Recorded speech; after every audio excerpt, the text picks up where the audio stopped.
Moving on, fighting from Tigray has spread to a neighboring region, sparking fears of another war in Ethiopia. Militias are mobilizing to back the government forces as the United Nations warn of a humanitarian crisis here. At least 20 civilians have been killed in clashes between rebels and pro-government forces in Afra state borders conflict-hit region. 70,000 people have been directly affected. Tigray rebels launched an attack from Oromia, which is Ethiopia's largest state. This is another sign that the rebels have been gaining ground, even as the government tries to downplay their recent advances. Militias from at least 6 states have vowed to back the government against Tigray rebels. The United Nations has said that the conflict is taking a toll on the civilians. Protesters were rallying in the city of Addis Ababa against Tigrayan forces.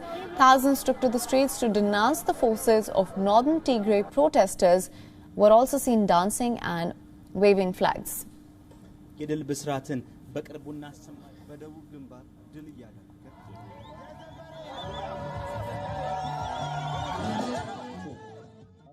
ለውጥ ጅማሯችን የሚያሰጋቸው የውስጥ ባንዳዎችና የውጪ ታሪካዊ ጠላቶቻችን ግንባር ፈጥረው ሉዓላዊነታችንን ለመዳፈር ሀገራዊ አንድነታችንና የጀመርነውን የብልጽግና ጉዞ ለማጨናገፍ የሞት ሽረት ትግል እያደረጉ ያሉበት ወቅት ነው። Now, tens of thousands of people were displaced when fighting first broke out in Tigray in November 2020. The crisis then worsened after recent fighting disrupted for aid to conflict-hit areas.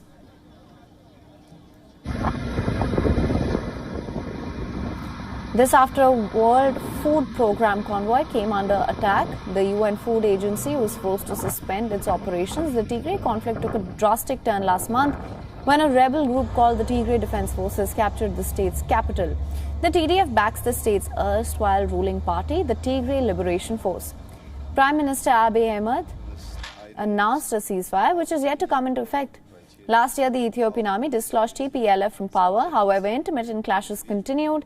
Thousands of Tigrayans fled to neighboring Sudan amid reports of human rights violation during the war. WION is now available in your country. Download the app now. Get all the news on the move.